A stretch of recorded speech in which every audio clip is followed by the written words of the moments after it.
are spherical coordinate robot and the articulated robot. Articulated robot is also called giant arm configuration or SCARA, selective compliance assembly robotic arm. Since it resembles to the human arm, okay, the SCARA or articulated robot, it is just like an articulated hand of a human being, so that it is called as articulated robot arm. And the Cartesian coordinate robot, the Cartesian coordinate robot will be developing a work volume in this rectangular form, so that it is also called a rectangular coordinate system. So all these x, y, and z movements will be linear, so that the coordinates of this robot will be represented by x, y, z. That is xyz only. The xyz coordinates, it will be xyz only. Okay, and it is also called LLL robot, or simply you can say it is 3L robot, because along the x, along the y, along the z, linear movements will be there.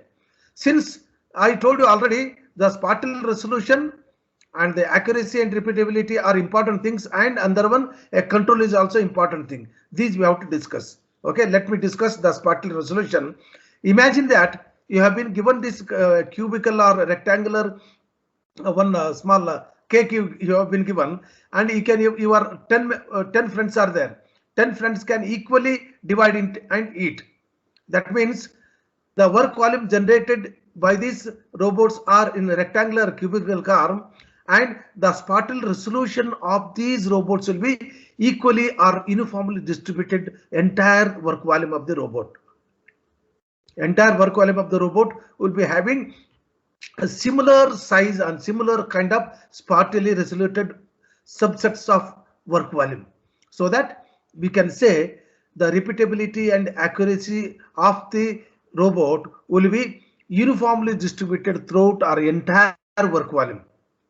Okay, and since this is a linear type, what happens is only the initial and final points are important. In between, how the robot is forming its path is not important.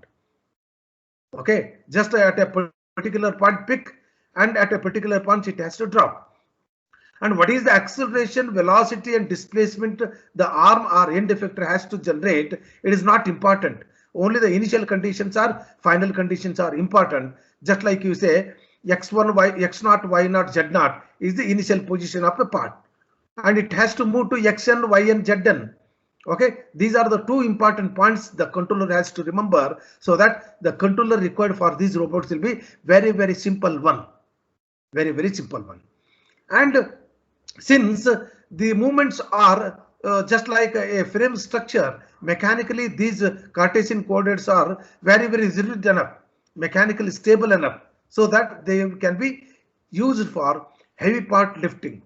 We can move the parts from one point to the other location, to the one location to other location in the industry. So it is also called as giant robot. Giant robot in the sense it is not giant, it can able to perform heavy work, and most probably in application point of view, it will be used for pick and place, machine loading and unloading, and a simple pick and place operations you can do. Okay, simple pick and place, machine loading and unloading, and helping on the conveyor it will be used, where else very straight motions are required. In between path is not important. Okay, these are the applications of the robot. Okay, and what are the disadvantage, if you want to say? The disadvantage, since all are linear, the flexibility of the end effectors is not good enough, so that they cannot be used for other applications like assembly, machine vision applications, testing, and all these they cannot be used.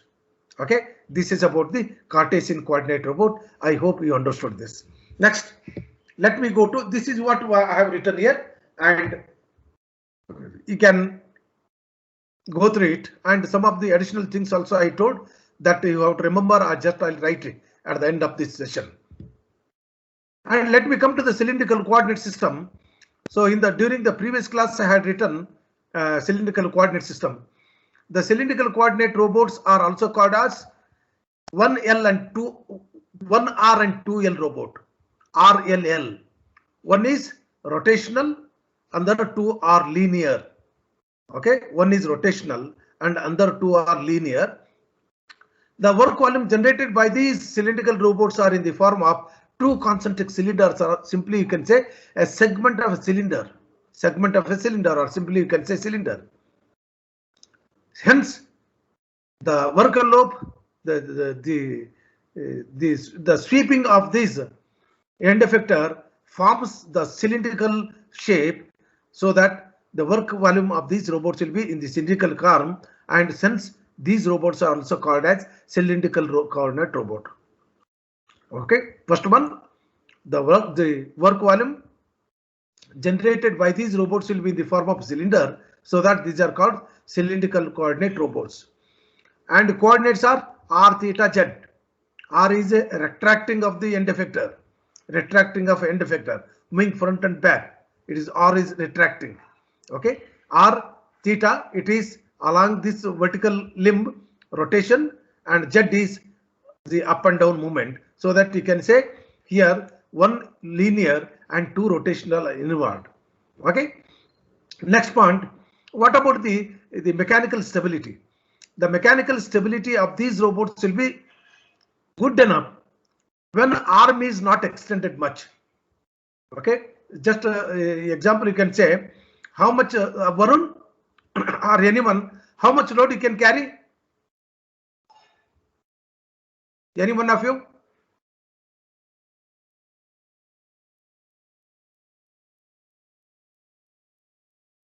Any one of you, how much load you can carry? Are you there in the class, Gagan?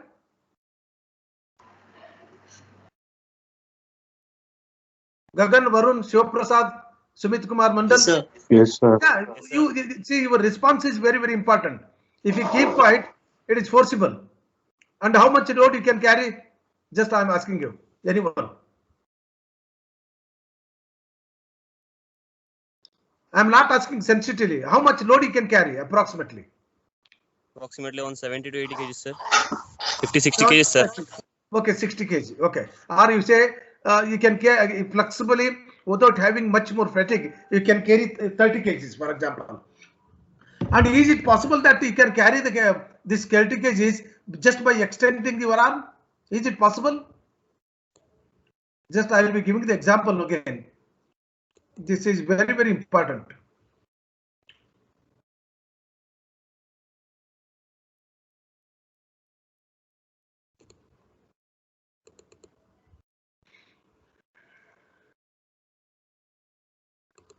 See, during the previous class we did this. See, I'm taking a person, I'm taking a man.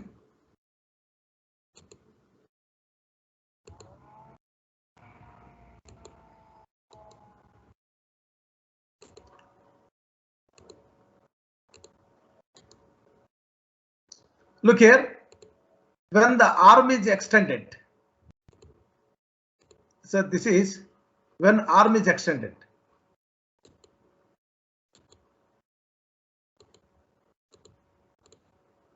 This is a person. This is a person, you say.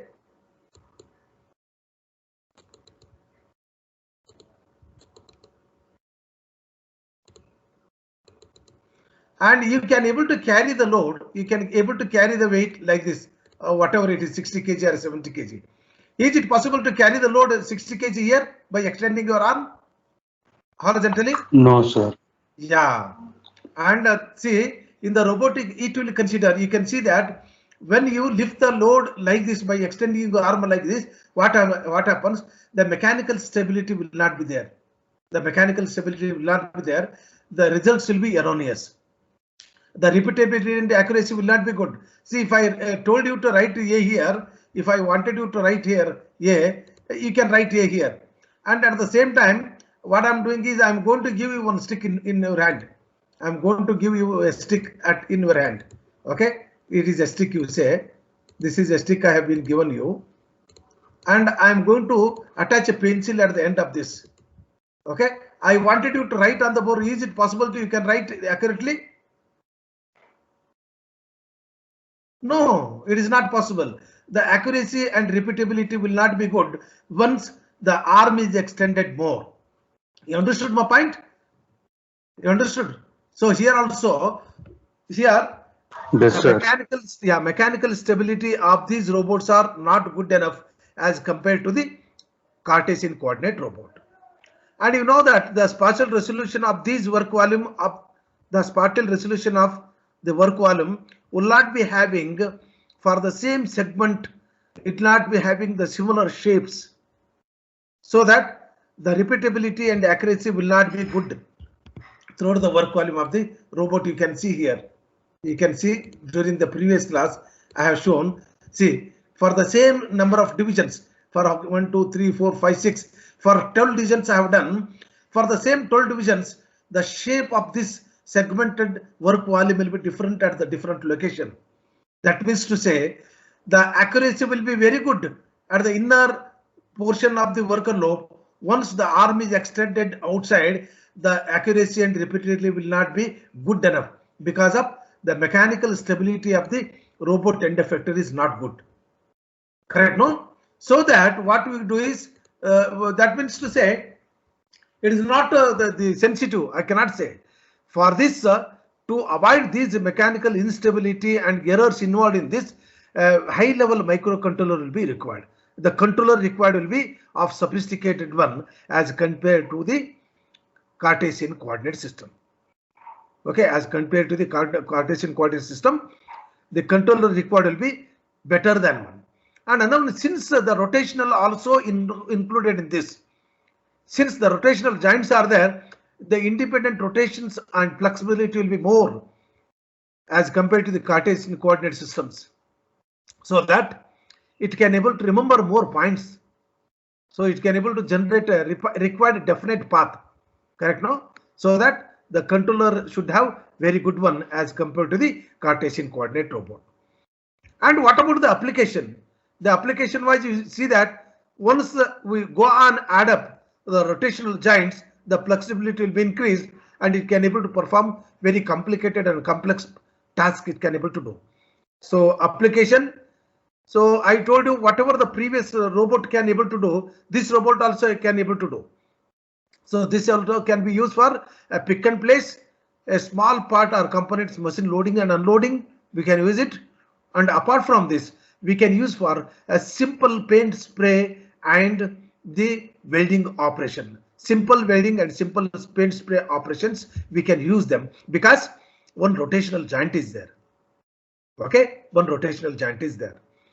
And the accuracy and repeatability will be good along the vertical direction, one below the other. You have seen that. Just like I have arranged the picks, the work volume have been segmented. The shape of the work volume will be same one below the other. You have seen that during the previous class. Correct, no? And next, anything you want to ask me in this, please tell me. And try to prepare here only. Don't keep any time, pending time for the preparation. We'll be having very good interactive time. You can prepare here only. The next one, the same thing I have written here. And let me come to the spherical or polar coordinate system. The spherical or polar coordinate system, the coordinates are r, theta, phi. First one was x, y, z. The second one was r, theta, z. And here it is r, theta, phi. R, theta, phi is the coordinate of the robot. You can see that r is the retraction of the okay, it is not working. You can see that this is this one. It is the arm, it can be extended front and back. It is a retraction r, and this is theta, and this will be z. R, theta, z. Or you can say this as the theta, this as z. It doesn't make a difference. Okay. Since the work volume generated by these robots will be a segment of a sphere, appears to be a segment of a sphere, so that these robots are called spherical or polar coordinates robots. And let me look into the mechanical stability. The mechanical stability of these robots will be lesser than the mechanical stability of cylindrical and Cartesian coordinate robots. Because under an additional rotational joint is involved in this. Since the rotational joint is involved, just now I told you, I have shown you the stability, mechanical stability, repeatability and accuracy will not be good once the arm is extended more.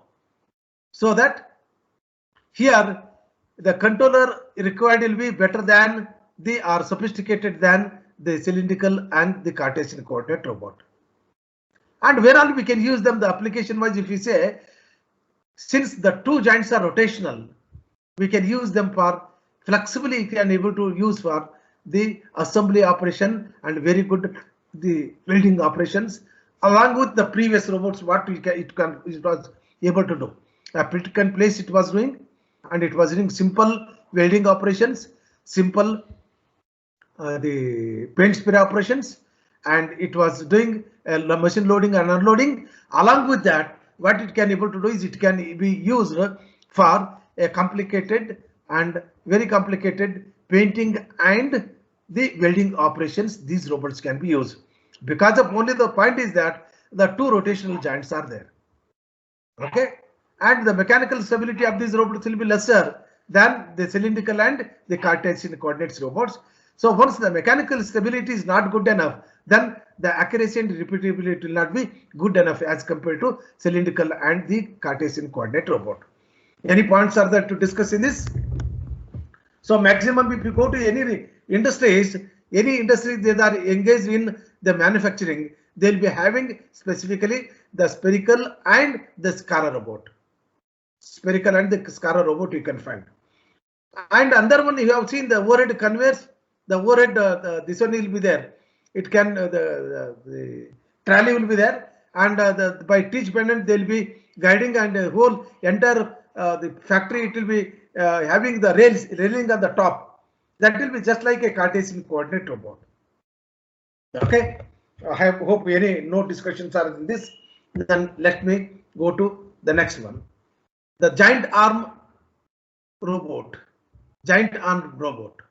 And to write this, if you feel difficult, even you can use you can write like this also, no problem. I'll be showing you.